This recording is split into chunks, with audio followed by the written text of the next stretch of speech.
இயற்கையோடு இயற்கையாக கலந்துவிட்ட எங்களது தந்தை ஞானசுந்தரம் ஐயாவின் நினைவை போற்றும் வகையில் ஒவ்வொரு ஆண்டும் இந்த நாளை எங்களது குழுமத்தின் நிறுவனர் தினமாக ஃபவுண்டர்ஸ் டேயாக அனுசரிக்கப்பட்டு வருகிறது. எங்களது தந்தை ஞானசுந்தரம் ஐயா வழியில் அவர்கள் நினைவாக ஆண்டுதோறும் கைவிடப்பட்ட மற்றும் கைம்பெண்களின் குழந்தைகளுக்கும் அரசு பள்ளியில் பயிலும் மாணவ மாணவிகளுக்கும் மாற்றுத்திறனாளிகளின் குழந்தைகளுக்கும் குடும்பத்தில் முதலாம் பட்டதாரி குழந்தைகளுக்கும் நல்ல மதிப்பெண்களை பெற்ற மாணவ மாணவிகளுக்கும் எங்களது வாக்ஸ் ஃபவுண்டேஷன் அறக்கட்டளை மூலமாக கல்வி ஊக்கத்தொகை வழங்கப்பட்டு வருகிறது. இந்த ஆண்டு சுமார் 1000 பேருக்கு மேல் கல்வி உதவி வழங்கப்பட உள்ளது. அதன் முதல் பகுதியாக இன்று 600க்கும் மேற்பட்ட மாணவ மாணவிகளுக்கு ஊக்கத்தொகை வழங்கப்பட உள்ளது. இந்த தகுதியான பயனாளிகளை கண்டறிவதில் பெரும் துணையாக இருந்த மாற்றுத்திறனாளிகளின் தாயகம் அறக்கட்டளையின் நிறுவனர் செல்லமுத்து அவர்களுக்கும் ஊடக நண்பர்களின் குழந்தைகளை கண்டறிந்து விண்ணப்பங்களை பூர்த்தி செய்து அவர்களுக்கு உதவியாக இருக்க வேண்டும் என்று அவர்களுக்கு எங்களுக்கு பெருந்துணையாக இருந்த மோகன் மற்றும் அவர்களின் நண்பர்களுக்கும் அகமுடையார் சமுதாயம் சார்ந்த தகுதி வாய்ந்த மாணவ மாணவிகளுக்கு விண்ணப்பங்களை பூர்த்தி செய்து அவர்களை தேர்வு செய்து தந்த சங்கத்தின் நிர்வாகிகளுக்கும் எங்களது வாக்ஸ் குழுமத்தில் பணிபுரியும் சகோதர சகோதரிகள் அவரவர் வாழும் பகுதியில் உள்ள மாணவ மாணவிகளுக்கு நான் முதலே கூறியவாறு இந்த அடிப்படையில் கைவிடப்பட்ட கைம்பெண்களின் குழந்தைகளுக்கும் ஏழை எளிய மாணவ மாணவிகளுக்கும் அவர்களை கண்டறிந்து அவர்களை இந்த வேளையிலே அவர்களுக்கு இந்த கல்வி உதவி வழங்க ஏதுவாக இருந்த உங்கள் அனைவருக்கும் எனது நன்றிகளை தெரிவித்துக் கொள்கிறேன். இந்த ஆண்டு 12ஆம் வகுப்பு தேர்வில் செங்கல்பட்டு மாவட்டத்தில் முதல் மாணவியாக தேர்ச்சி பெற்ற செல்வி பிரியதர்ஷினி அவர்களுக்கு செங்கல்பட்டு மாவட்டத்திலே முதல் மாணவியாக அவர் தேர்ந்தெடுக்கப்பட்டுள்ளார். அவரது தாயார் தனி ஒருவராக அவரை அரும்பாடுபட்டு படிக்க வைத்திருக்கிறார். அவர்களுக்கு எனது வாழ்த்துக்களும் பாராட்டுகளும். அந்த பொண்ணை சிஏ படிக்கணும்னு விரும்புது. நான் ஒரு 2 வாரத்துக்கு முன்னாடி ஒரு நிகழ்ச்சியில் கலந்துக்கிட்ட போது சொன்னாங்க. அதனால் சிஏ படிக்கிற வரைக்கும் ஆகக்கூடிய செலவுகளை எங்களது அறக்கட்டளையை ஏற்றுக்கொள்ளும். நன்றி. உட்காருங்க. அதே போல இந்த ஆண்டு எங்களது அறக்கட்டளையின் மூலமாக கல்வி உதவி பெறும் மற்ற மாணவர்கள் கல்வியில் மட்டுமல்லாமல் அவர்கள் விளையாட்டிலும் சிறந்து விளங்குகிறார்கள். அதில் செங்கல்பட்டு மாவட்டத்தில் தடகள விளையாட்டு போட்டியில் 400 மீட்டர் ஓட்டப்பந்தயத்தில் முதல் பரிசு பெற்ற செல்வன் பிரசன்ன கிருஷ்ணா அவர்களுக்கும் சிறப்பு பரிசு மற்றும் கல்வி ஊக்கத்தொகை வழங்கப்படுகிறது. வாழ்த்துக்கள் தம்பி. உங்களது சகோதரர், உடன் பகிர்ந்த சகோதரர் செல்வன் முரளி கிருஷ்ணா, அண்ணன் 400 மீட்டர் ஒன்னா, தம்பி 200 மீட்டர்ல ஃபர்ஸ்ட் செங்கல்பட்டு மாவட்டத்தில். அதனால அவருக்கும் எங்களது வாழ்த்துக்கள். அவர்களுக்கும் சிறப்பு பரிசு மற்றும் ஊக்கத்தொகை இன்று வழங்கப்பட உள்ளது. அமர்கள் தம்பி. வாக்ஸ் குழுமத்தின் கணக்காளராக உள்ள எங்களது குழுமத்தின் ஒரு அங்கமான சக்திவேல் அவர்களின் மகன் செல்வன் தீபன் திருவுண்டு பையனா இருக்கா. நானே இதுதான் முதல்ல பார்க்குறேன். அவர் கேரமில் நேஷனல் லெவலில் ஃபஸ்ட்டு ப்ரைஸ் வாங்கியிருக்காரு. அவருக்கும் சிறப்பு பரிசும் பாராட்டுகளும் வழங்கப்படுகிறது. அவரது தந்தைக்கும் எனது வாழ்த்துக்கள், பாராட்டுக்கள். தமிழக அரசு கைவிடப்பட்ட மற்றும் கைம்பெண்களின் குழந்தைகளுக்கும் தாய் தந்தையற்ற மாணவ மாணவிகளுக்கும் கல்வி மேம்பட, கல்வியை தொடர்ந்து பயில தஞ்சாவூர் ஆட்சியர் திருமதி பிரியங்கா பங்கஜம் ஐஏஎஸ்ஆர் அவர்கள் தலைமையில் ஒரு குழுவை ஏற்படுத்தி அதில் சுமார் 500க்கு மேற்பட்ட பயனாளிகளை கண்டறிந்து அவர்களுக்கு கல்வி ஊக்கத்தொகை வழங்க அரசுக்கு பரிந்துரை செய்துள்ளார்கள். இது நமது அறக்கட்டளையின் சார்ந்த ஒரு நிகழ்ச்சியாக இருப்பதால் நாங்கள் மற்ற மாவட்டங்களிலும் இதுபோல மாணவ மாணவிகளுக்கு தடையில்லா கல்வி வழங்கிட அரசு ஏற்பாடு செய்துள்ளது. அதற்கு முக்கியமாக எங்களது அறக்கட்டளை மொத்தமாக 500க்கும் மேற்பட்ட பயனாளிகளை கண்டறியப்பட்டது. எங்களிடம் ஏற்கனவே கல்வி உதவி வாங்கியவர்கள், இப்பொழுது வாங்குபவர்கள், அதில் நீங்களும் ஒருவராக இருக்கலாம். இந்த தருணத்தில் இதை மகிழ்ச்சியுடன் தெரிவித்துக் கொள்கிறேன். இது எதுக்கு மகிழ்ச்சி அப்படின்னா, எங்க அறக்கட்டளையின் மட்டும் இல்லாமல் அரசிடம் இருந்தும் உங்களுக்கு ஊக்கத்தொகை வழங்க ஏதுவாக இருக்கும். இது ஒரு கிரெடிபிலிட்டி கொடுக்கும் உங்களுக்கெல்லாம். ஏற்கனவே இதை ஷார்ட் லிஸ்ட் பண்ணியிருக்கோம், ஏற்கனவே இந்த பேராமீட்டர்ஸ் எல்லாம் ஃபாலோ பண்ணியிருக்கோம் அப்படின்ட்டு நாங்கள் அரசுக்கிட்ட நாங்கள் எடுத்து சொல்ல ஒரு ஏதுவாக இருக்கும். இது அரசு உங்களிடம் அணுகும்போது தயவு செய்து கைப்பற்றி அதை உபயோகித்துக் கொள்ளுங்கள். இந்த பயனாளிகள் பட்டியலில் உள்ளவர்கள் நமது அறக்கட்டளையில் ஒத்தாற்போல் சிந்தனை உடைய மற்ற தொண்டு அறக்கட்டளைகளில் இருந்தும் அவர்களுக்கு கல்வி ஊக்கத்தொகை வழங்கிட ஏற்பாடு செய்யப்பட்டுள்ளது. அதை பின்னர் உங்களுக்கு குறுஞ்செய்திகளாக அறிவிக்க உள்ளோம். அதையும் நீங்கள் பயன்படுத்தி மேலும் உங்களுக்கு தேவையான கல்வி உதவியை பெற்றுக்கொள்ளலாம்.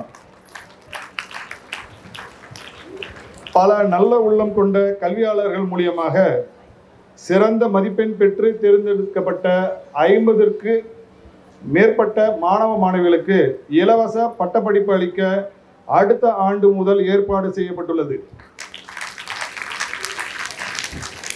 அதற்கு 12ஆம் வகுப்பு முடித்த மாணவர்கள் தேர்வு முடிந்த பின் மே மாத இறுதிக்குள் தங்களது விண்ணப்பங்களை பூர்த்தி செய்து எங்களது அலுவலகத்தில் அளிக்குமாறு உங்களை தாழ்மையுடன் கேட்டுக்கொள்கிறேன்.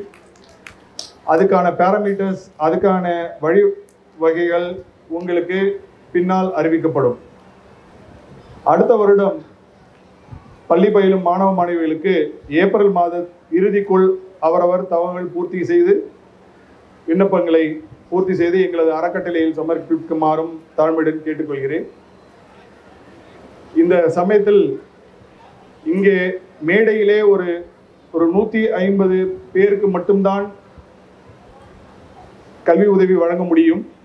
ஏன்னா நேரம் பற்றாக்குறை காரணமாக மீதி இருக்கிற 450 பயனாளிகளுக்கு நீங்கள் அமர்ந்திருக்கும் அந்த இடங்களிலேயே உங்களுக்கு காசோலை வழங்கப்படும்.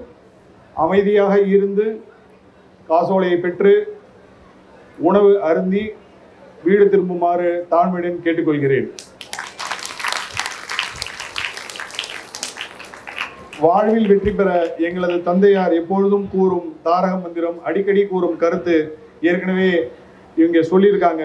வாழ்வில் வெற்றி பெற ஒரே வழி, எளிய வழி, சிறந்த வழி, உழைப்பு உழைப்பு உழைப்பு என்று கூறி மாணவ செங்களாக நீங்கள் கடினமாக உழைத்து வாழ்வில் வெற்றி பெற வாழ்த்துகிறேன். தெய்வத்தால் ஆகாதெனினும் முயற்சி தன் மெய் வருத்த கூலி தரும் என்ற வள்ளுவன் வாக்கின்படி முயன்றால் முடியாதது என்பது ஏதுமில்லை என்று கூறி எனது உரையை நிறைவு செய்கிறேன். ஈசனை வழிபட்டு இந்த வாய்ப்பினை ஏற்படுத்தி தந்த எனது ஆசானாகிய என் தந்தையை போற்றி வணங்கி விடைபெறுகிறேன். நன்றி, வணக்கம். ஒரு தடவை நான் ஒரு 35 ஆண்டுகளுக்கு முன்பாக இங்கிலாந்திற்காக பயிற்சிக்காக சென்றேன். இங்கிலாந்துக்கு போயிட்டு இங்கிலாந்தில் ஒரு 6 மாதம் பயிற்சி பெற்று திரும்பி வரும் பொழுது என்னை பார்த்தார். பார்த்துட்டு நீங்கள் இது மாதிரி லண்டன்லாம் போயிட்டு வந்திருக்கீங்க, ரொம்ப மகிழ்ச்சி அப்படிலாம் சொல்லிவிட்டு எங்கள் வீட்டுக்கு வரணும்னு தலைக்காடு இல்லத்துக்கு அழைச்சிட்டு வந்தார். மடிப்பாக்கத்துறதுக்கு அவருடைய வீடு. அங்கே வந்தோம். வந்த பிறகு நான் ரியல் எஸ்டேட் பிஸ்னஸ் பண்ணுறது உங்களுக்கு தெரியும். இந்த பகுதியில், அதாவது இப்போ இந்த பக்கத்தில் ஒரு குளம் ஒன்று இருக்குது, இங்கேருந்து அருகாமையில் இருக்குது. அந்த பகுதியில் நான் மனை பிரிவுகள் ஏற்படுத்தியிருக்கேன். அதில் நீங்கள் வந்து ஒரு கிரவுண்டு வாங்கிக்கிங்க, ஒரு மனை வாங்கிக்கிங்க என்று அழைத்து கொண்டு வந்தார். அப்பொழுது இந்த 200 அடி ரோடெல்லாம் கிடையாது. இந்த 200 அடி ரோடு இல்லாததுனால மடிப்பாக்கத்தில் ஒரு இடத்துல காரை நிறுத்திட்டு அங்கேருந்து வயல் வழியாக வரப்பு வழியாக நடந்து வந்தோம். நடந்து வந்து இந்த இடத்துல இருக்குது, நீங்கள் வந்து ஒரு கிரவுண்டு வாங்கிங்கன்னாரு. நானும் என்னுடைய துணைவியாரும் வந்தோம். வந்து பார்த்தா எங்கே பார்த்தாலும் வயலாக இருந்தது. இதில் கிரவுண்டு வாங்கி என்ன செய்கிறது, எப்படி வீடு கட்டுறது, தண்ணி நிற்கிற இடமாச்சே அப்படின்னு நினைத்து கொண்டு, ஆனால் நான் ஒன்றும் பதில் சொல்லவில்லை. என் கூட ஒரு அலுவலரும் வந்தார்.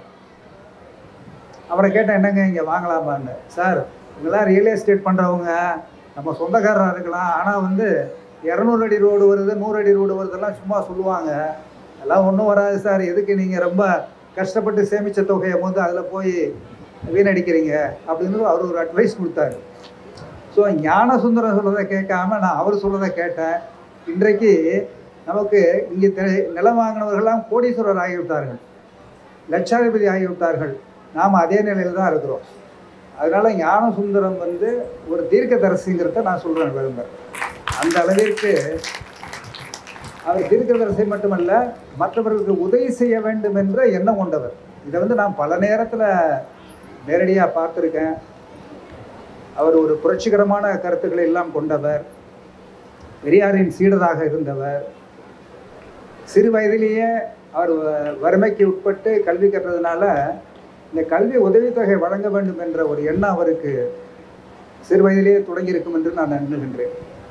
அதன் காரணமாகத்தான் ஏழை மாணவர்களை கண்டறிந்து, இப்போ அவர் ராவணன் அவர் எடுத்து சொன்னார்கள், கைவிடப்பட்ட குழந்தைகள், கைம்பெண்கள், ஏழை எளியவர்கள், அரசு பள்ளியில் படிக்கின்ற மாணவர்கள், இவர்களுக்கு உதவி செய்ய வேண்டும் என்று.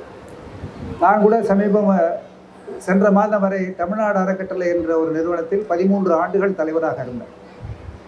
அந்த அறக்கட்டளை அமெரிக்காவில் இருக்கின்ற தமிழர்கள், இங்கே படித்தவர்கள் அமெரிக்காவில் இன்றைக்கு நல்ல நிலையில் இருக்கின்றார்கள். அவர்கள் வந்து அரசு பள்ளியில் படிக்கின்ற மாணவர்களுக்கு உதவி செய்ய வேண்டும் என்று ஒரு திட்டத்தை ஆரம்பித்தார்கள். அது என்ன திட்டம்னா, அரசு பள்ளியில் போய் சரியாக படிக்காத மாணவர்களை கண்டறிந்து, அதாவது இப்போ நீங்கள் அரசு பள்ளிக்கு போனீங்கன்னா இங்கே நிறைய மாணவர்களுக்கு தெரியும், நல்ல மாணவர்களை அழைத்து நீங்கள் பரிசு கொடுக்குறீங்க. ஆனால் ஒரு 7வது 8வது படிக்கின்ற மாணவனை கூப்பிட்டு ஒரு தமிழ் புத்தகத்தையோ ஆங்கில பாடத்தையோ படி என்று சொன்னால் 4வது அல்லது 3வது வகுப்பில் இருக்கின்ற பாடத்தை கூட அவனால் படிக்க முடியாது. அவர் 7வது 8வதுக்கு ஆட்டோமேட்டிக் பாஸ்.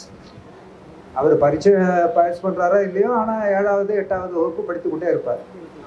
அந்த அளவிற்கு சில மாணவர்கள், பல மாணவர்கள் நன்றாக படிப்பார்கள். நன்றாக படிக்கின்ற மாணவர்களுக்கு ஆசிரியர்கள் மேலும் ஊக்கம் கொடுத்து அவர்களை பயிற்றுவிப்பார்கள். ஆனால் அந்த நன்றாக படிக்காத மாணவர்களை விட்டு விடுவார்கள். அந்த மாணவர்களை கண்டறிந்து ஒரு வகுப்பில் எடுத்தால் குறைச்சலாக 10 அல்லது 15 மாணவர்கள் ஆல்ஃபபெட்ஸ் கூட தெரியாமல் இருப்பாங்க. ஏபிசிடி சொல்ல தெரியாது, ஆனா அவன்னா சொல்ல தெரியாது, சாதாரண ஒரு வார்த்தை கூட பொருள் தெரியாது. அந்த அளவிற்கு மோசமாக இருந்த மாணவர்களை கண்டறிந்து அவர்களுக்கு பயிற்சி கொடுத்து, தனியாக ஆசிரியர்கள் நியமித்து, நாங்களே அந்த ஆசிரியர்களுக்கு சம்பளம் கொடுத்து பயிற்சி கொடுத்து, கிட்டத்தட்ட ஒரு வருஷத்துக்கு 100 ஸ்கூலில் இப்பொழுதைக்கு நடந்து கொண்டிருக்கு அந்த திட்டம். 150 ஆசிரியர்கள் பயிற்றுவிக்கின்றார்கள். அந்த திட்டத்தின் மூலம் பயன்பெற்ற பல மாணவர்கள் இன்றைக்கு +2 பாஸ் பண்ணி கல்லூரியிலும் படிக்கின்றார்கள். எனவே இந்த கல்விக்கு உதவி செய்கிறது மிக மிக எதிர்காலத்தில் எதிர்காலத்திற்கு தேவையான ஒரு இன்வெஸ்ட்மெண்ட் என்று தான் நம்ம சொல்ல வேண்டும். அந்த வகையில் இங்கே இந்த உதவி பெறுகின்ற மாணவர்களை நான் பாராட்டுகின்றேன். அது மட்டும் இல்லாமல் நான் அவர்கிட்ட கேட்டேன், நீங்கள் என்ன இந்த சிஎஸ்ஆர் ஃபண்ட்லேருந்து செய்கிறீங்களா? சிஎஸ்ஆர்னா ஒவ்வொரு கம்பெனியும் தனக்கு கிடைக்கின்ற லாபத்தில் 3% பொது காரியங்களுக்காக செலவிட வேண்டும். இதில் பல கம்பெனிகள் என்ன பண்ணுவாங்கன்னா, அவங்களே ஒரு கல்லூரி ஆரம்பிப்பாங்க, அவங்களே வந்து ஒரு ஸ்கூல் ஆரம்பிப்பாங்க, வெளியாருக்கு யாருக்கும் கொடுக்க மாட்டாங்க. ஏனென்றால் அவங்களுக்கு சந்தேகம், வெளியில் கொடுத்தா அந்த தொகை சரியாக பயன்படாது என்று. அந்த சந்தேகத்தினால அவர்களே செய்து கொண்டிருப்பார்கள். ஆனால் திரு ராவண அவர்கள் அது மாதிரி சிஎஸ்ஆர் ஃபண்டில் இல்லாமல் இதற்கென்று தனி ஃபவுண்டேஷன் ஒன்றை அமைத்து அந்த ஃபவுண்டேஷனுக்கு கான்ட்ரிபியூஷன் கொடுத்து அதிலேருந்து வருகின்ற தொகையை இந்த மாணவர்களுக்கு வழங்குகின்றார்கள். அதனால் திரு ராவணன் அவர்களை நான் மிகுந்த அன்போடு பாராட்டுகின்றேன். தொடர்ந்து இந்த பணி தொடர வேண்டும். இந்த மாணவர்கள் பயன்பெறுகின்ற வகையிலே இந்த பணி தொடர வேண்டும் என்று நான் என்னுடைய அவாவை வெளியிட்டு, இந்த மாணவர்கள் வெற்றி பெற்ற மாணவர்கள் பரிசு பெற்று உங்கள்கிட்ட கேட்குறது ஒன்றே ஒன்று தான், நீங்கள் நல்ல முறையில் படித்து வாழ்க்கையில் முன்னேறி பிற்காலத்தில் வாய்ப்பு கிடைத்தால் நீங்களும் இது போன்ற உதவியை செய்ய வேண்டும். அதுதான் நீங்கள் செய்ய வேண்டிய பெரிய உதவி.